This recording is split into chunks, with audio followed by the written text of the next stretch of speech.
Greetings, fellow travelers, vagrants, explorers, wildlanders, and welcome to episode 55 of the Retro Wildlands.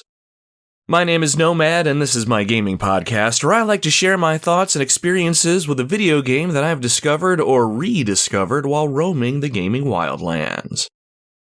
Thank you very much for tuning into the show today.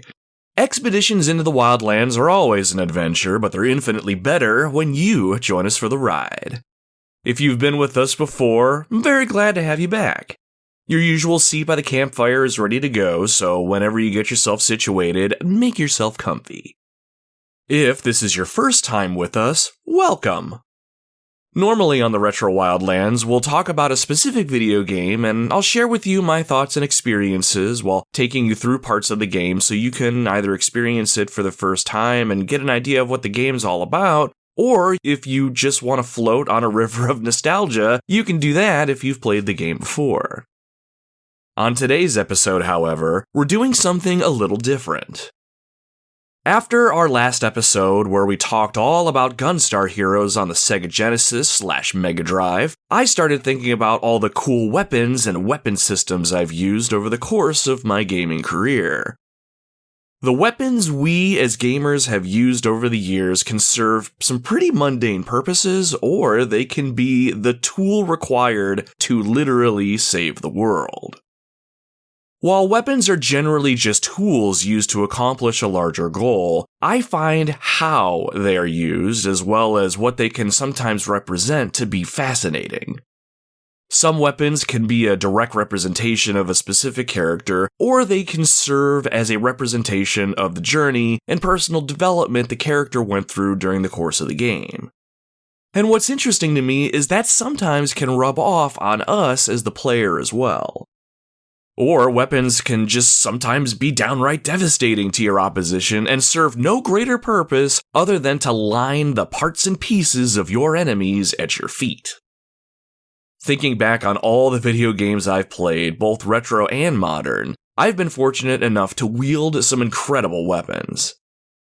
And today on the Retro Wildlands, I thought it would be fun to count down my top 10 favorites and talk a bit about them. It's the perfect campfire topic, so once everyone's settled in, we'll get to it. Dee, our canine expedition leader, and his brother from another dog mother, Dexter, have stocked us up on wood for the fire and some good drink for our stomachs, so when you see our boys making the rounds, give them a good scratch behind the ears, will ya?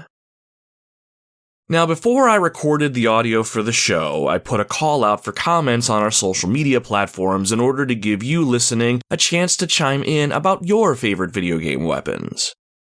I'll be sprinkling those comments we received throughout the show and giving the Wildlands community a chance to share their stories around the campfire today. If that's something that you might want to partake in one of our upcoming episodes, be sure to follow us on social media. We have a presence over on Facebook, Instagram, Twitter/X, Threads, and Blue Sky, so feel free to follow us on your favorite platform. Or you can check out our link tree at linktr.ee/Retro Wildlands to see all of our socials in one place. And even if you don't want to submit comments and you just want to add a little retro spice to your timelines and feeds, head on over and throw us a follow. Now, if you've listened to the show before, you know that I normally like to start our episodes off by giving everyone a peek behind the scenes here in the Retro Wildlands in a little segment that I like to call Campfire Catch-Up. However, that segment is generally reserved for our main episodes, where I discuss a specific game. In our top 10 episodes, we are all business, so we're going to skip that this time around and get right into the thick of it. So with that, let me set the scene a little and then we'll dive right in. First and foremost, this is my personal list of favorite video game weapons and it contains my personal opinions and nothing more. You'll probably have your own list of favorite video game weapons and that is awesome. Which is one of the reasons I cannot wait to get to some of our community comments. Second, I'm only including weapons from video games that I have personally played up to this point. While I have some thoughts on several gaming weapons that I am mildly aware of, I like to speak to my own experiences, so I didn't want to include a weapon that I didn't personally wield on the field of battle. That said, if you think there should have been a weapon on this list that was not, there's probably a good chance I just never played the game that it was featured in. And lastly, I ranked my favorite weapons off the following criteria: usefulness, visual appeal, fun factor, and what I like to think of as staying power. What I mean by that is, it's easy to rank a list based on how iconic a weapon is, but sometimes a weapon can mean different things to different people. Staying power, to me, is something that persists even after the credits roll. Was the significance of the weapon something great? Will tales of its use be told to generations to come? Did I personally connect with a game through its weapon? Something along those lines, if that even makes sense. Oh, and also, there was some element of badassery in my ranking as well. If a weapon just rocked my world and the world of my enemies in a fun and creative way, it probably had a good chance of making the list. Alright, and with that, I think we have all of our bases covered. It's time to get into this thing. The time has come for us to look upon the legendary weapons that have made heroes rise and our enemies fall. Weapons that empower us to never give up the fight. Weapons that cement our legacy through the ages. And weapons that slice, dice, burn, or otherwise maim our enemies in glorious fashion. So grab your favorite weapon, Wildlanders. It is time to count down my top 10 favorite video game weapons. Number 10.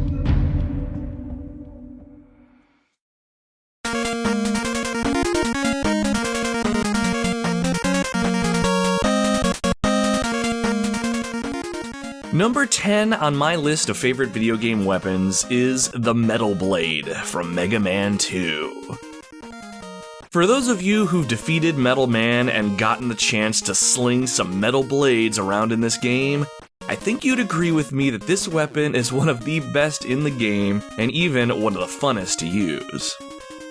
Mega Man's standard issue Mega Buster only shoots in front of him, and while you can jump and shoot at the same time, it's really all there is to it. This makes the Mega Buster a little cumbersome to use sometimes, especially for enemies flying around the screen, but the Metal Blade makes fighting Dr. Wily's robots much easier. For starters, it barely uses any energy when you use them, costing you only 1 energy for every 4 blades thrown. Second, the blades can pass through enemies, so if you line up your shot just right, you can take out multiple baddies in one strike. Third, you can shoot metal blades in all 8 directions, making it very easy to hit almost anything flying or hopping around. And lastly, metal blades can fly through walls. Yes! Add all of that up and you have an overpowered weapon that's both versatile and devastating. Oh, and 3 of the game's robot masters are weak to the Metal Blade. But really, what makes the Metal Blade one of my favorite gaming weapons is how fun it is to use. Mega Man 2 is not an easy game, at least not when you first start playing it. Defeating each robot master and getting their powers is a fun challenge, but when you have the Metal Blades, things aren't just a bit easier, things can get a little bit more enjoyable too. At least that's how I felt. The Metal Blade doesn't all of a sudden make Mega Man 2 an easy experience or anything, but being able to shoot in all directions and through walls certainly changes up how you play. Plus, there is just something extremely satisfying about whipping out metal blades with reckless abandon. Oh yeah, if you know, you know. Curtis, who threw out a comment on his favorite weapon over on our Facebook page, said this: Mega Man's Mega Buster is one of my favorites. With the ability to absorb and use all the boss's powers, it's one of the coolest weapons out there. I 100% agree, Curtis, and the Mega Buster was actually very close to being put on this list. The sheer concept of the Mega Buster, or Rock Buster, as our friends in Japan call it, is incredible, and it created one of the best game mechanics of all time. Bosses exist in games mainly to challenge the player and provide a sort of test when it comes to your abilities and how you've taken to the game's mechanics and controls up to that point. In Mega Man, while that idea exists, the reason to fight the boss is flipped on its head. You're not fighting the robot masters at the end of each stage just to progress. You're doing it to gain more abilities and open up new ways to play and win. To me, that's what makes the Mega Buster so awesome. And the fact that it shoots little energy balls doesn't hurt the whole concept either. I actually enjoyed playing Mega Man 2 and trying to only use the Mega Buster. It was difficult, but fun to use and offered up a great challenge. It's just that once I got those metal blades, seeing humongous saw blades coming out of the Buster made me smile in such a way that the Mega Buster as a standard weapon could not.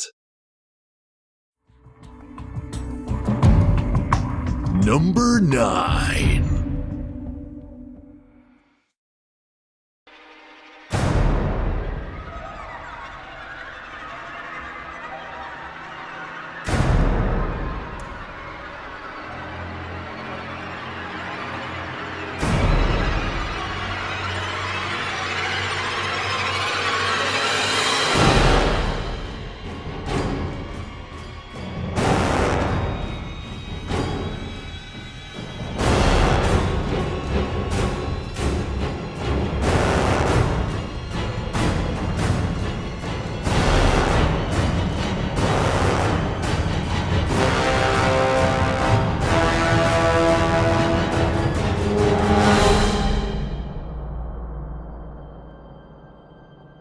The number 9 slot goes to the Plasma Cutter from Dead Space.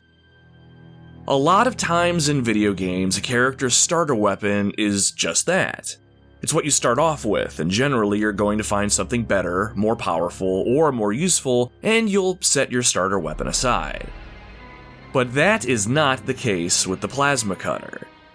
Not only is it a solid weapon throughout the entire game, the ability to upgrade it as you progress allows the Plasma Cutter to keep pace with the most powerful necromorphs who are out to try and murder you. As I'm sure most of us may know, combat in Dead Space is quite unique in that the enemies you'll face won't go down easy if you just shoot them repeatedly. Even headshots aren't the end-all be-all. No, in order to destroy a necromorph, you need to dismember them by shooting off their limbs. The Plasma Cutter, which really is an engineering tool more than anything else, seems to have been designed specifically for this purpose. Plasma bolts fire to travel forward and cut the enemy horizontally. You can also make the Plasma Cutter fire its bolts vertically as well. Why does this matter? Well, depending on how you're slinging bolts, you can maximize your damage output depending on the appendage you're looking to sever. Horizontal bolts are great for taking off heads or dismembering legs. Vertical fire is great for arms. The Plasma Cutter really is a precision tool, and in the hands of a calm and collected player, you can easily keep a horde of necromorphs at bay. Especially if you're using the stasis module and slowing your enemies down. The developers of Dead Space openly encourage the player to use and upgrade this starter weapon.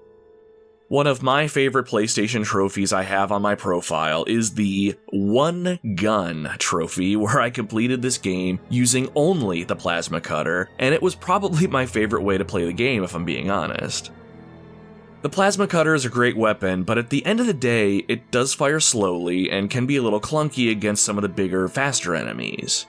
You need to take your time and plan your shots, and above all else, find a way to remain cool under pressure when the enemy is throwing everything it has at you.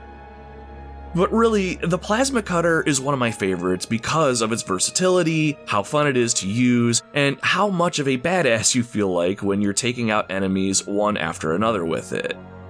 It's easy to let panic set in Dead Space, and in order to be able to use a tool like the plasma cutter, you have to be able to keep your cool, and I love that the game rewards you for adapting that mindset.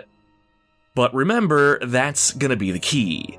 You absolutely have to keep your cool with the plasma cutter. Panicking in front of a necromorph is just a quick way to get yourself killed.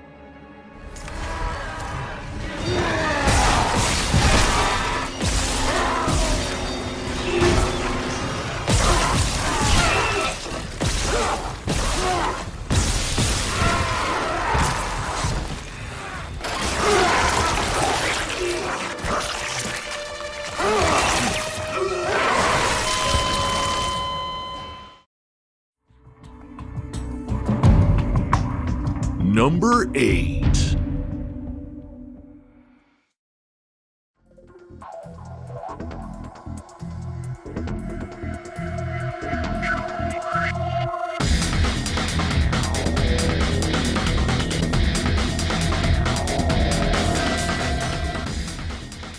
God damn, I love that music. Number 8 on my list of favorite video game weapons is Alistair, the Thunder Sword from the first installment of Devil May Cry on the PlayStation 2. I honestly cannot remember how I came into a copy of Devil May Cry, but I still have the original one on my shelf, right over there. I would play this game constantly, and while I was never good enough to string together exceptionally long combos or anything, I loved tearing apart demons with Alistair. I've had a love for swords since I was younger, and you can guarantee there will be more swords on this list, but Alistair was one of my very first absolute favorites. In Devil May Cry, you play as Dante, a sarcastic, smart-ass demon hunter. In the game, you find yourself fighting all sorts of demonic creatures on your quest to stop the return of the evil demon emperor Mundus, who just so happens to have murdered Dante's family. If that's not a motivator for revenge, I don't know what is. Now, as I'm sure most of you listening know, Devil May Cry is known for its fast-paced combat where players use swords, guns, and hand-to-hand combat to slice, dice, shoot, bash, and juggle enemies until they crumble before you. The combat is very quick and very stylish, and really, that's the name of the game. When you first start out, you have a pretty unremarkable sword to start with, but eventually you come across Alistair. The design of the sword is something that I've always liked. The handle is more or less the head of a dragon. Its open mouth is where the long blade comes out, and the dragon wings that come out at either side act as the sword's guard near the handle. When you find Alistair, it's embedded in a statue, a woman bent over in agony. The sword then speaks to Dante saying, "I am Alistair. The weak shall give their heart and swear their eternal loyalty to me." At this point, the sword, surrounded by lightning, flies out and impales Dante, pinning him to the ground and seemingly killing him. But Dante isn't weak, and he's not going to submit to whatever this thing is.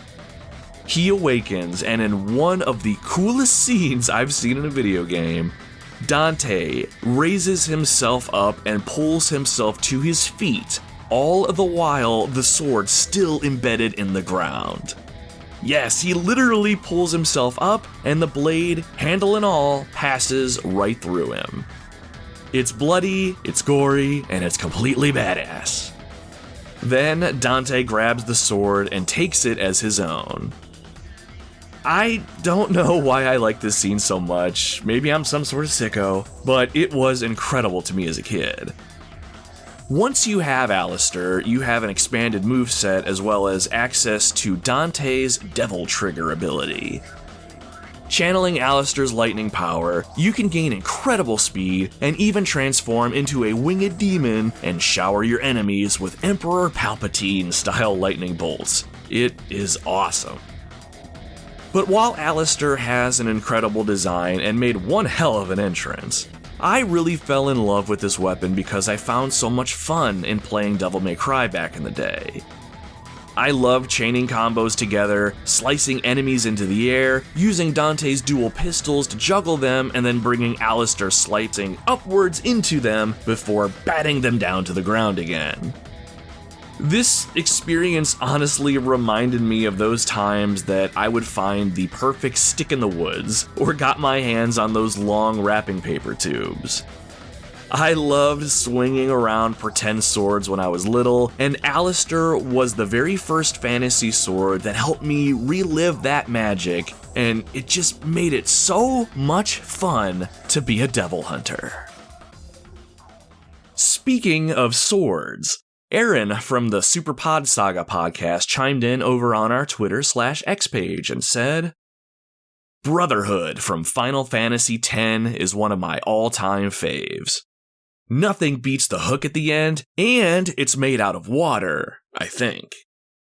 This is a good one, Aaron. I love the Brotherhood, and it was pretty high up on my own list for a little while, too. Given to Tidus by Waka early in the game, this blade is probably one of the most recognizable, especially to Final Fantasy fans. Just like Aaron said, this blade looks like it's made of water, and visually it looks absolutely stunning. The hook on the end looks like it could cause some massive damage too. I don't remember Tidus ever having a stab animation with any of his abilities or anything, but it would be awesome to see him stab something with that sword and then rip it out, causing massive damage with that hook. That would fuck up some fiends, no question. Brotherhood gains access to the Water Strike ability about halfway through the game, if I remember right, and then bubbles will start to permeate from it in battle. It is an awesome sword, one that I honestly wish was real. Number 7.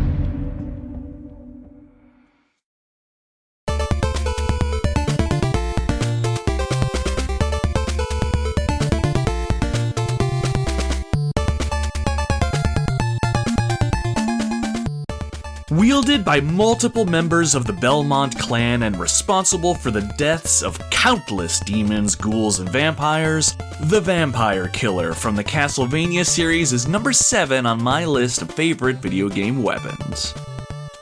Inner Demons, the Ghost Rider podcast, commented on our Twitter page and summed this weapon up perfectly. They said, "How about the Vampire Killer whip from Castlevania? Held by at least a dozen clan members throughout history, it's an iconic yet enigmatic weapon of immense power passed from generation to generation for the sole purpose of protecting the world from evil monsters." Well said, my friend. Castlevania was one of those game series that I was aware of, but it wasn't until I started this podcast that I started playing some of the Castlevania games. In the original Castlevania on the original Nintendo, players took control of Simon Belmont, and using the Vampire Killer whip, Simon vanquished evil up and down Dracula's castle before ultimately slaying Dracula himself. He would go on to do it again in Castlevania II: Simon's Quest. But the Vampire Killer would be found in the hands of other Belmonts. Richter Belmont, who wielded the Vampire Killer in Rondo of Blood, the Dracula X Chronicles, and even in Symphony of the Night. Trevor Belmont would take up the Vampire Killer whip in Castlevania III: Dracula's Curse, and in a few other games as well. I find the history of the whip to be fascinating. According to the series lore, the Vampire Killer was originally made through alchemy, and it actually wasn't that strong of a weapon against vampires initially. It wasn't until Sarah, who was betrothed to Leon Belmont, bound her soul to the whip after being bitten by a vampire, did the whip become whole and capable of defeating demons like we know it to do today. When I first played Castlevania, I was immediately drawn to the whip as a weapon. It was snappy and packed one hell of a punch. In a game like Castlevania, I would expect you to carry something more like a sword, but a whip just made sense and it fit into the world beautifully. It was easy to master as well, and as the Castlevania franchise evolved, so did the gameplay usage of the whip. In the beginning, you could grab power-ups to improve the length and damage output of the whip. And instead of only being able to thrust the whip out in front of you, you could eventually whip in multiple directions in future iterations of the series. The whip always felt weighty to me, and I never got tired of using it. When I played Symphony of the Night for the very first time, I was genuinely disappointed that Alucard, the game's main character, didn't use a whip and instead used a sword. And this is coming from me, a guy who loves swords. Castlevania is quickly becoming one of my favorite game franchises, even though I've only have a few games under my belt. And a huge reason for that is the Vampire Killer, a whip that destroys all that is associated with the dark creatures of the night. Number 6. Resident Evil 4.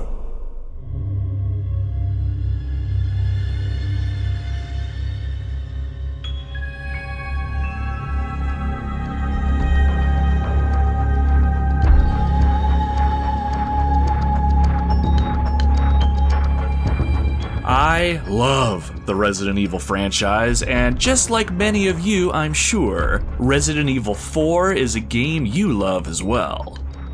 The remake we got last year was just as, if not more so, incredible, and will go down in history as one of the most iconic games of all time. I used to play the original so much that I maxed out how much money the game would let you hold on to. I love it that much. There's plenty of weapons to be had in this game, and the sheer variety adds a lot to the gameplay. But of all the weapons available for the player to find or purchase, there was one that never, ever left my inventory. And it's the weapon you start out with. My number 6 favorite video game weapon is Leon S. Kennedy's Silver Ghost handgun. I know there's arguments for how amazing weapons like the Red 9 are, or how they're more powerful, but the Silver Ghost is just so fun to use, and I love how it looks and even how it sounds. For all of you gun nuts out there, the Silver Ghost was inspired by the Smith & Wesson Sigma, as well as the H&K USP. If you've ever played Metal Gear Solid 2, the USP is the handgun Snake finds and uses during the tanker mission. According to some Resident Evil lore, the Silver Ghost was a completely custom build specific for Leon by Joseph Kendo, everyone's favorite gunsmith. In-game, it's a fairly basic experience. It deals okay damage, has an okay rate of fire, and is pretty okay reliable. But Resident Evil 4 allows the player to spend acquired money to upgrade your weapons, and as you slowly improve the Silver Ghost, damage output goes up, fire rate gets faster, and reloading is quicker. But when you upgrade a weapon to its absolute max, you can sometimes unlock an exclusive upgrade. And for the Silver Ghost, unlocking the exclusive upgrade increases your chances of performing a critical headshot by 5 times. Not only does this give you a chance to conserve ammo, it is absolutely satisfying taking on a horde of Ganado with only your handgun and watch as they start to fall one by one as their heads pop. It is just an awesome weapon. So much so that I just love how this weapon sounds, specifically when you're reloading a new magazine into this gun. Here, take a quick listen. Oh yeah, there's just something about sliding a new magazine into your weapon and hearing that satisfying click. Is that weird? It's probably weird. But outside the plasma cutter in Dead Space, the Silver Ghost is one of the few starter weapons in a video game that I will not swap out for anything else. And no matter what you say about any of the other guns in this game, you cannot make me. Stranger, stranger. Now that's a weapon. Speaking of guns, Inner Demons, the Ghost Rider podcast, also dropped an honorable mention that I wanted to toss in here. They called out Agent 47's Silver Baller pistols. I need to play more of the Hitman series, and the only one I've actually played from start to finish was Absolution, and I loved every minute of it. The Silver Ballers are more or less modeled after the Colt 1911 handgun, and it fires .45 caliber bullets with enough stopping power to put down any target Agent 47 is after. Coupled with a slick black grip and usually coming with a noise suppressor, the Silver Ballers are great for any assassin to keep in their arsenal. Nice pull on this one. Captain N sounded off about another iconic gun over on our Twitter page. He said, "Gravity gun, Half-Life 2, nuff said." Great pull, Captain. I've yet to play Half-Life 2, but I am pretty familiar with this beast. The 0-point energy field manipulator, which is not a toy, I'm told, is an incredibly fun weapon. Not sure exactly how the science works on this one, but you can punt items around using your primary fire button, which acts almost like cracking a whip at things, or you can use your secondary fire to pick up objects, which you can then whip at your enemies. Or you can play fetch with Dog, Alex Vance's pet robot.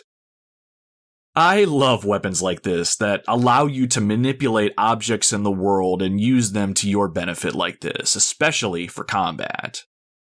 Right away, the gravity gun makes me think of Dead Space and how your character can use a kinesis module to pick up and toss items. I like ripping off the claw of a necromorph and then impaling one of its pals with it using kinesis. The gravity gun from Half-Life 2 isn't just a cool concept which allows you to beat the crap out of your enemies with anything you can get your hands on, it's a weapon that can really spice up gameplay and give the players some real freedom when tackling the game. How do I know this without ever having played Half-Life 2, you might be wondering? Just go check out a YouTube video of this thing in action. That's what I did, and I was completely sold on the entire idea. Number 5.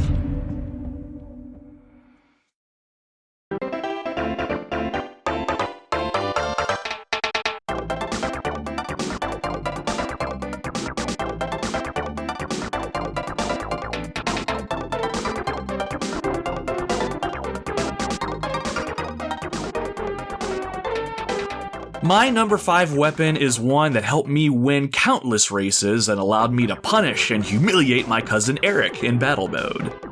It is the red shell, specifically from Super Mario Kart on the Super Nintendo.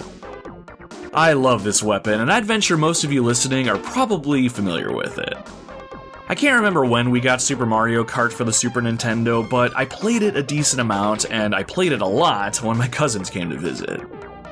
While I'm sure the red shell is different in other iterations of Mario Kart, the red shell in Super Mario Kart kept it simple.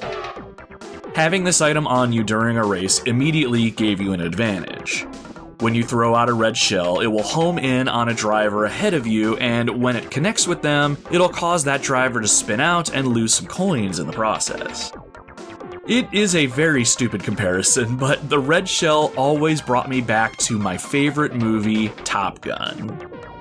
It was just like locking onto an enemy MiG and blowing them out of the sky after you get a missile lock. You just can't beat it.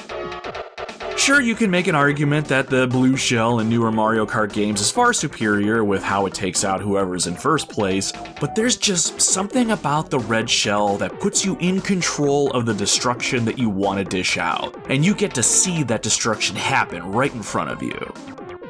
There are some caveats to the red shell though.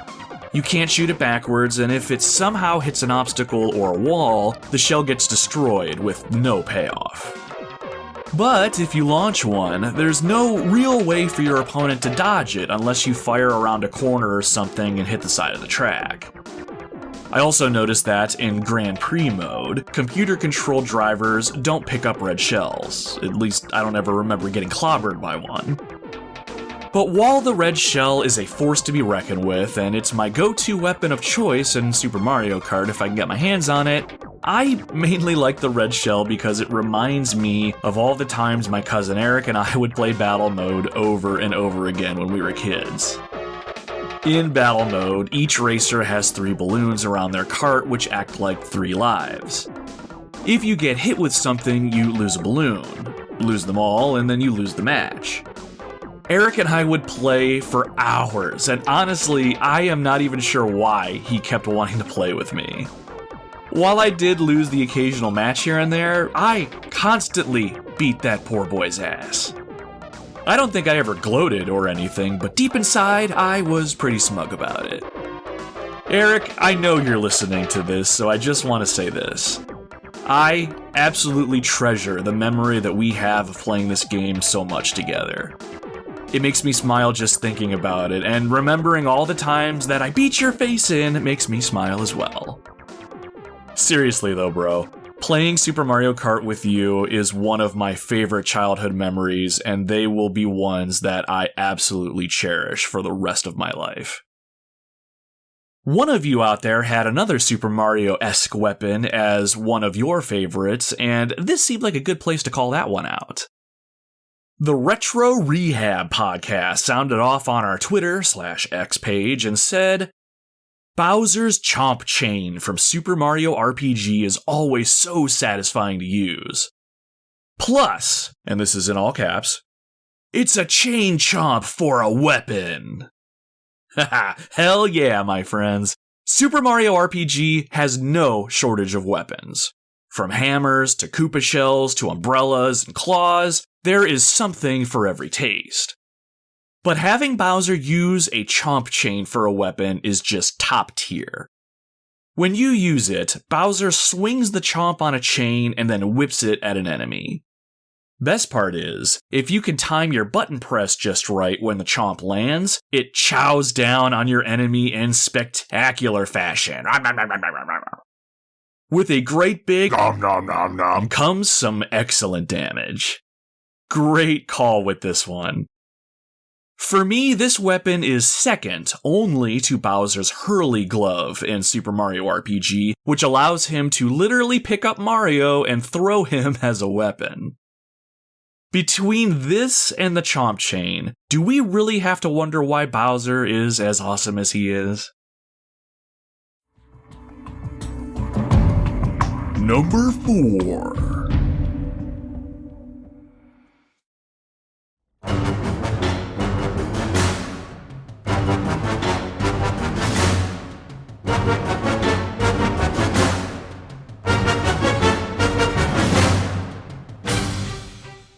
When you need to spice up close quarters combat, there's only one thing that can add the flavor that you're looking for.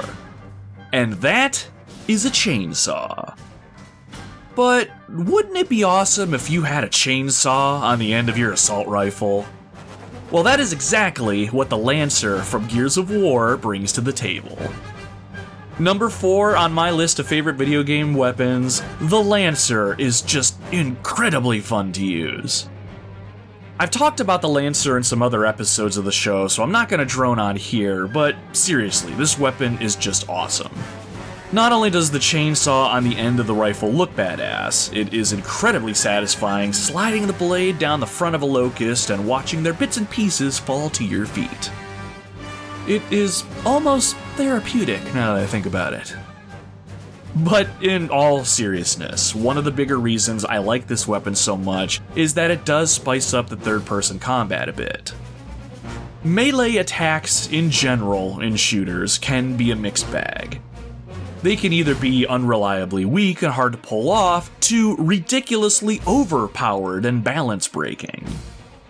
The Lancer is slightly overpowered in that it'll kill most rank-and-file enemies in one glorious kill animation, but there's a bit of a wind-up where you have to power on the saw, and you don't move all that fast when you're moving towards your potential prey. Plus, in a game that absolutely demands that you use cover in combat as much as possible, the chainsaw attachment requires you to be vulnerable to enemy fire, so you need to decide when best to use this beast. Usually I use the chainsaw attachment on the last enemy in battle. Nothing solidifies a hard-fought victory against the Locust than with a chainsaw. Isn't that right, Cole? Damn! Did you see that? Don't need no crosshairs.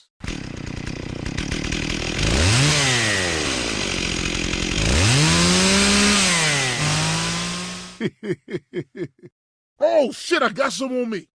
Speaking of some crazy weapons, Chris Copleen from the Retro Hangover podcast dropped one on us over on our Retro Wildlands Twitter/X page that I have no fucking idea what to do with.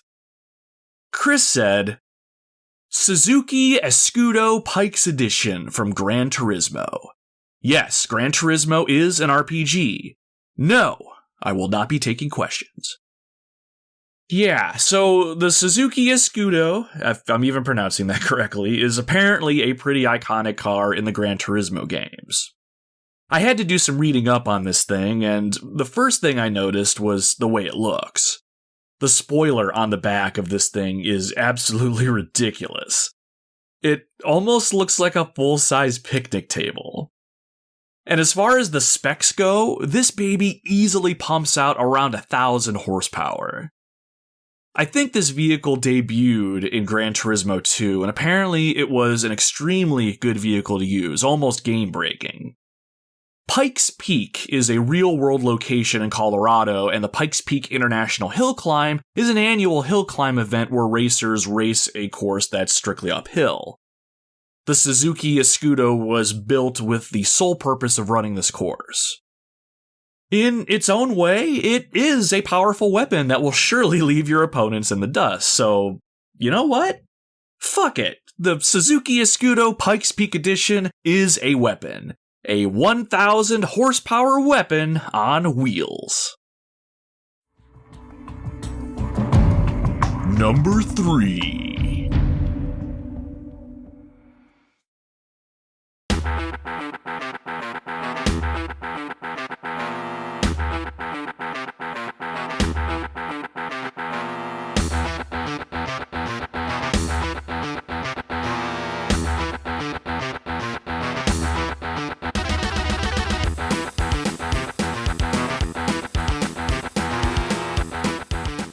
After replaying the original Doom for an earlier episode of the show, I got a chance to pick up a weapon that I hadn't wielded since I was a kid. And as soon as I heard the sound of loading a round into the chamber, I smiled to myself. While Doom has some awesome weapons like the plasma rifle, rocket launcher, and the BFG 9000, there is nothing more badass than the OG shotgun. Shotguns in most games are pretty standard. They fire slow, take forever to reload, but they can certainly pack a punch. The shotgun in Doom, though, is pretty special. It can be pretty effective against a lot of different enemy types, which makes it a very versatile weapon. The brown imps, those bastards that can throw fireballs at you, take a decent amount of regular bullets to put down, but for some reason, a good shot to the chest at close range with a shotgun can sometimes be enough to put an imp flat on its ass. Also, for some other reason, the shotgun is decently effective at long ranges too. As long as you have a shotgun, you stand a decent chance against most anything that hell can throw at you. Plus, for a game as old as Doom, the sound design that went into the shotgun is still top-notch today. To pulling back the sliding action to load a round into the chamber, to pulling the trigger, Doom's original shotgun always takes me back to a time in my life when I had absolutely no worldly cares. It was just me on my parents' computer and an army of demons that needed to be put down. So long as I had my trusty shotgun, nothing could stop me. And above all else, it was just so damn cool. Speaking of cool, So Hey Oh over on our Twitter/X page chimed in about a weapon they thought was super cool. They said, the Monado for sure. It's just so cool. Red sword that isn't really functional by itself, but it opens up in this cool beam of light. So while I have yet to play any of the Xenoblade Chronicles, once I looked up what the Monado was, I immediately recognized it. I can't remember specifically which game it was, but I saw one of the Xenoblade Chronicles games in the wild, and the Monado was front and center. As a lover of swords and various bladed weapons, I do like the design of the Monado.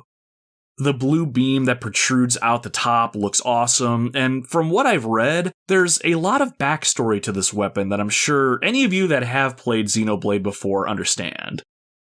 Me, on the other hand, I have no idea how this weapon functions, but I love how it looks.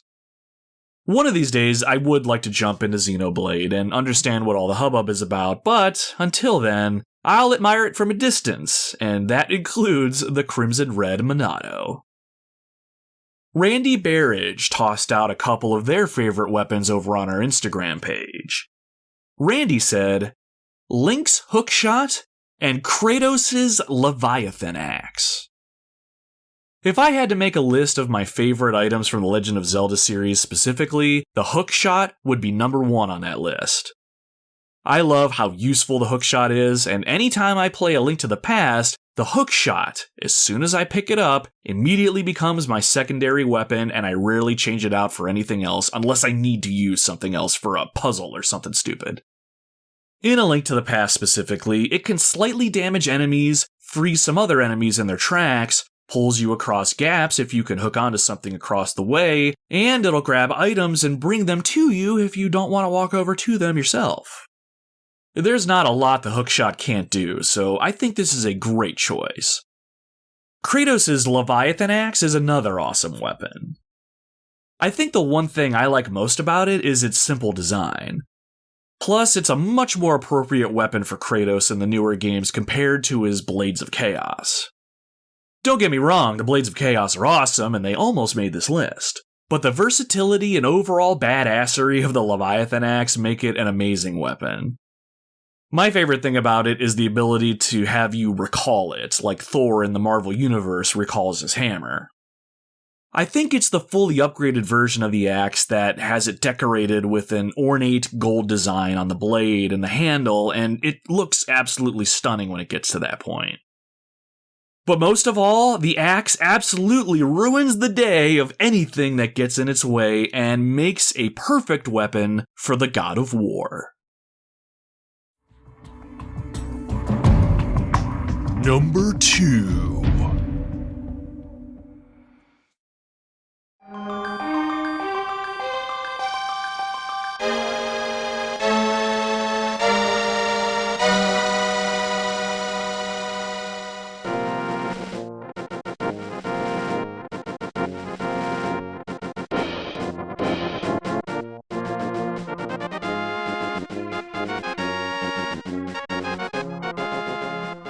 My second favorite video game weapon of all time is the Master Sword from The Legend of Zelda. As far as retro games go, hell, video games in general really, the Master Sword is easily one of the most recognizable and one I'm sure many gamers hold near and dear in their hearts.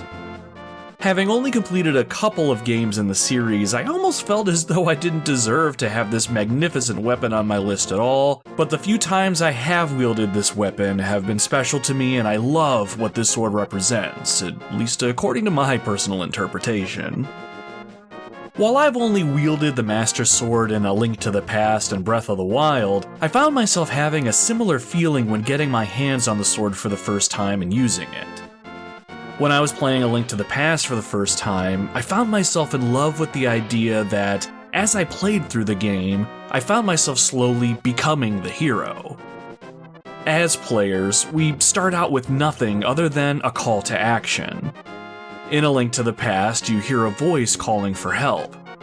Answering it, you find yourself making your way to Hyrule Castle in the pouring rain. The events that transpire from there take Link on a journey to defeat the evil that has befallen the land. And one crucial part of yours and Link's journey is obtaining the Master Sword, a legendary blade hidden away in the Lost Woods. But the Master Sword isn't just some item for you to find and collect and boost your stats. You have to earn the Master Sword by proving your worth and showing you want the sword for the right reasons. In A Link to the Past, you need to defeat 3 dungeons in order to receive 3 pendants that signify your ability to think, fight, adapt, and above all else, persevere. In Breath of the Wild, the initial location of the sword is unknown to Link and the player, and you'll need to learn on your own by talking to people and exploring the world. Once you do find it, you'll need to be strong enough to obtain the sword, which is a testament to how much you've grown over the course of the game. It proves your want and desire to do the right thing and be the hero, but once you obtain it, now you need to embody those ideas through further acts of bravery and selflessness. The sword is a symbol, but it's your actions that will leave a mark on your story. And I think that's why the Master Sword is one of my favorite video game weapons. I'm eager to play other Zelda titles and see the Master Sword represented in other ways. But of the few times I've earned the privilege to wield it, I've always felt like the one thing I was destined to be: a hero. Our last two community comments happen to be about another iconic blade that is pretty recognizable as well. Eric Guess, host of the Unlockables podcast, shared his favorite weapon with us over on our Twitter/X page. He said, "Mine's pretty obvious, it's the Keyblade. A versatile weapon that makes anyone who wields it a force to be reckoned with. Definitely one of the most iconic weapons of all time." I knew you were going to bring up the Keyblade, Eric, and I'm very glad that you did. Kingdom Hearts is a game series I've always wanted to take the time to get into, but I talk myself out of it constantly. For the uninitiated, I think of the series as Final Fantasy meets Disney, but I'm sure there is much, much more going on than that. Keyblades are swords that visually look like keys, specifically skeleton keys when looking at some of their base designs, but there are a ton of different versions of them, and quite frankly, some of their designs are pretty off the wall. From what I remember, and I might be misremembering, so apologies to you, Eric, if I miss any details here, Keyblades aren't forged by human hands or created by beating down on some metal. Keyblades are formed from the hearts of the characters that have the ability to wield them, or something like that. The key, quote-unquote, being that potential wielder needs to be incredibly strong of heart. Now, I'm pretty sure those of both good and evil intent can wield them, but that one prerequisite still matters. Your heart needs to be as strong as your will. The Keyblades aren't just a good guy weapon, though. Mostly, those with good intentions seem to wield those blades the most. I'm sure the Keyblade that belongs to Sora is the most recognizable. That right there is about the extent of my Keyblade knowledge, so hopefully I didn't just butcher what I think I know. I do find the concept of the Keyblade and Kingdom Hearts as a series absolutely fascinating. We also had Dominique de Maria over on our Instagram page call out the Oathkeeper Keyblade specifically. I'm sorry to say, I don't know anything about this specific Keyblade other than it seems to be symbolic of Sora's memories of Kairi from what I read about it, and seems to be the opposite of another Keyblade called Oblivion. I'm sure if that's not right or other things I've said are off base, I'll be corrected by our Kingdom Hearts fans out there. Just be gentle with me if that's the case, please. The design of the Oathkeeper blade is pretty cool looking, with two angelic-looking wings near the handle and a heart near the top. The business end of the blade, as I like to call it, is in the shape of a Japanese kanji that stands for light. Keyblades in general are awesome for their symbolism, and the Oathkeeper is certainly no different, so I think this is an awesome call-out. And for those of you Kingdom Hearts fans out there that want to hear a podcast that not only knows what they're talking about regarding the series, because I sure as hell don't, check out Eric's podcast, The Unlockables. Eric has a lot of Kingdom Hearts content on his shows, and he's working through all of the games in the franchise in a series that he's calling Guiding Keys. The commentary is fantastic, and even as someone who hasn't played a single game in the series, and may not ever, I find these episodes fascinating, so go check them out. Alright, and with the Master Sword at my number 2 slot, what's going to be my all-time favorite? I can almost guarantee my number one weapon won't be number one on everyone's list, and my number one pick is probably going to generate a few eye rolls. And some of you who've been around the podcast for a little while may already know. But I can't help what I love, and I make no excuses for it. Let's take this episode home by talking about one more iconic video game weapon. Number 1.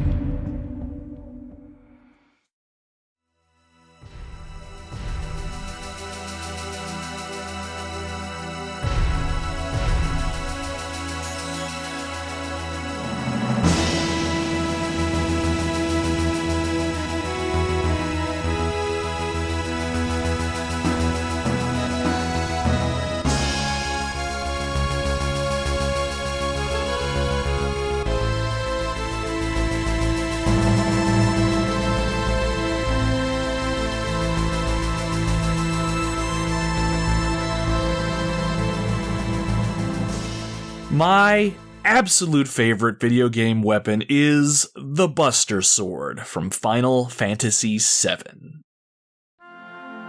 Now, I know, I can hear some boos out there. There are a lot of iconic and useful weapons in the Final Fantasy universe that you can argue are more useful, powerful, or impactful. There's Steiner's Excalibur from FF9, Tidus's Brotherhood from 10, Squall's Gunblade from 8, Odin's Zantetsuken. But for me, the Buster Sword surpasses all of these weapons in appearance, power, and ultimately what it represents. I think I've told the story a few times now, but a big reason why Final Fantasy VII is my favorite video game of all time is mainly due to nostalgia. My stepdad rented this game not really knowing what it was, and when he played it, he was immediately turned off by the combat system. I played as much as I could during the 2-day rental period and immediately fell in love with this game. At the time, I had a job delivering newspapers, and I saved every penny I could and eventually bought the game for myself. If you think a $60 game is expensive today, it was painful raising that much money back in the 90s. One of the proudest moments of my life was saving up to buy this game myself, and it meant that much more to me when I finally did and went on to enjoy the game for hundreds of hours that I would eventually put into it. Everything about the game was new and interesting to me. The battle system, the leveling system, using materia to make your character specialize in what you wanted them to. More than that, while the story in Final Fantasy VII isn't the most profound or thought-provoking, it was one of the few games I had that had semi-decent and interesting characters. Who was Cloud Strife, really? What secrets did he hold so close? Who was this mysterious flower girl that I couldn't help but want to be around? How did Barrett become so passionate about protecting the planet? Why does Tifa seem like she's keeping secrets of her own? As a kid, it all fascinated me, but above all else, I was enamored with Cloud's sword. It wasn't until later iterations of Final Fantasy VII that the sword became more detailed in both appearance and lore, but it captivated me, and I thought it was the coolest thing. I was genuinely bummed out when I had to change it out for a stronger weapon during the course of the game. In Final Fantasy VII Remake, I actually made it a point to exclusively use the Buster Sword from the beginning to the very end, and I only switched it out in order to master an ability. But why? Why the attachment? I don't know if I can really explain in such a way that makes sense, but let me give it a shot. From the perspective of the game, the Buster Sword is a symbol, and that symbol can mean different things to the various people that have wielded the Buster Sword in the past.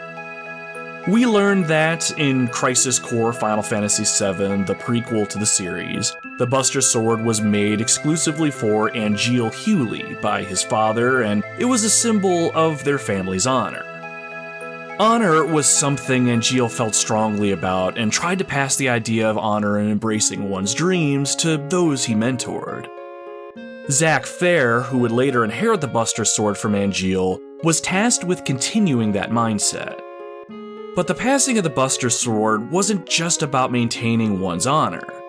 This was the first time, for me, that I really thought about the idea of a person's legacy, and the concept of either passing that on to someone else or leaving it behind to be remembered. For those that know the details of how the Buster Sword came into Cloud's possession, you know that the cycle continued again, though the details and circumstances aren't made clear until much later in the game. As a kid, when I learned why Cloud had the Buster Sword in his possession, it resonated with me. Cloud was trying to embody someone who he idolized, looked up to, and ultimately wanted to be like. Was it all for the right reasons, though, and was his mind ultimately whole by the time we, as the player, got a hold of Cloud? No, not really, but for the sake of the argument, let's table that notion.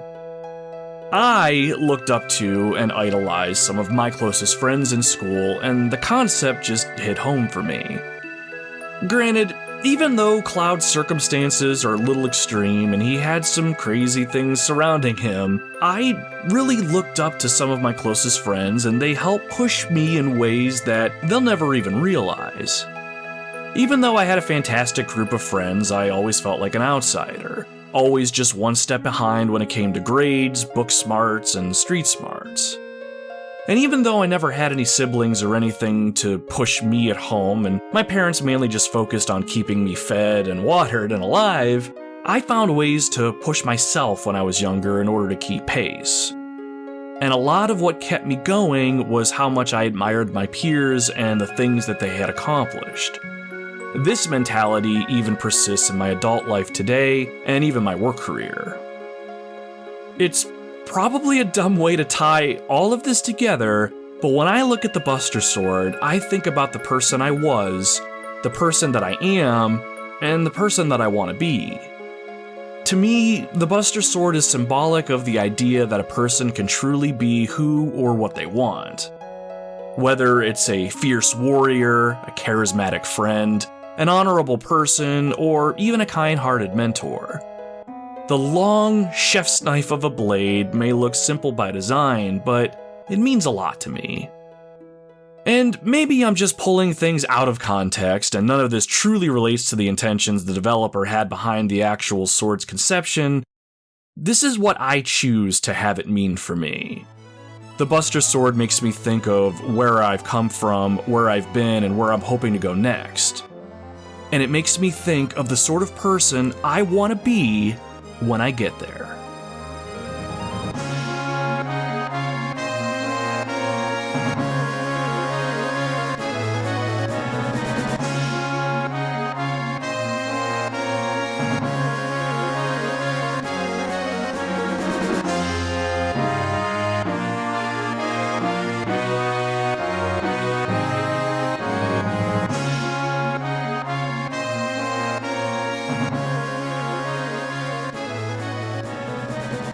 And that brings us to the end of another episode, my friends.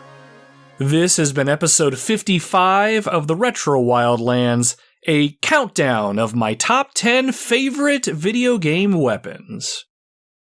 Thank you very much for tuning into the show today. I really enjoy these top 10 episodes, and I hope you had a good time listening today. I've always loved people's personal lists and reasons behind why they like something, and I hope you do too.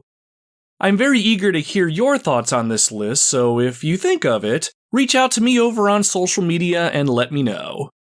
Video game weapons can mean a lot of things to a lot of people, but I think we can all agree that there are some pretty badass ones out there, and it's awesome we can use such creative tools to slay our enemies and save the world. If you like the show today and you want to show it and myself some support, please consider subscribing to the Retro Wildlands podcast on your preferred podcasting platform. This show is strictly a hobby for me, and while I do dream of one day making it big, quitting my day job and never looking back, I can only make these shows whenever I have the time, so I don't have a dedicated release schedule right now. Subscribing will notify you instantly anytime I drop a new episode, so feel free to do that if you don't want to miss out. Now, if you really like the show and you love what I'm doing here, I would love it if you could spare a few minutes and leave us a good review on your pod platform if it allows you to. You can leave a star rating on Spotify or a written review over on Podchaser, Good Pods, iTunes, and Podbean, the site I host the show out of. Good reviews help circulate the podcast, of course, but really, I would love to know that you like what it is that I'm doing. Not to brag or anything, really, but I do put a lot of time into these shows, the scripts, the sounds, and the editing, and I think we produce a good quality show. I would love for you to tell the world that I did good, because just like Dee Dee, sometimes I just want to hear that I'm a good boy and I do good things. But as always, you are under no obligation to do so. Just the fact that you're listening to my words right now is much more than I could ever ask for, so above all else, thank you for being here. So, what's coming up next? Well, my friends, I am officially at a crossroads. Last episode I talked about how I was almost done with Final Fantasy IX. I have finally finished the game for the very first time in my life, and holy shit, did it rock my world. The game's narrative is pretty deep, depending on how you look at it, and I mentioned it on a few shows now that I don't think I'll cover this on the podcast because, quite frankly, I don't think I'm smart enough to speak to all the overall themes, and there's plenty of others that have already spoken of Final Fantasy IX, and they've done it very well. But on the other hand, I want to tell the world about this game and share my experience with it. So, with that said, I have decided to cover Final Fantasy IX on the podcast. The question now becomes, when? Will it be our next episode? I'm not entirely sure. I have a few ideas on how I want to do this one, and I have to imagine if I put a call out for listener comments, I'm going to get more comments than normal. I mean, I posted about beating Final Fantasy IX on our threads page, and for some reason, 86 people liked that post, and that post has 20 comments on it. It was incredibly well received. We are not that popular on social media, so to me, that is very astounding. So, my thought process is, if I do cover Final Fantasy IX on the show, it is going to be a big episode, and thus, it's going to be very time-consuming to put together. Or, I may decide to work on this one in pieces while I'm working on another game. We'll just have to wait and see. I know I've been good about ending the show with the next thing that we're going to cover, but this time, my friends, I am going to have to leave you all hanging, and I am very sorry about that. If you want, follow us on social media, and as soon as I decide on a direction, you will be the first to know. Either way, thank you again for hanging out by the campfire today. You are always welcome in our expedition, and I hope to see you again soon. Until then, my friends, my name is Nomad, and you can find me roaming the Retro Wildlands.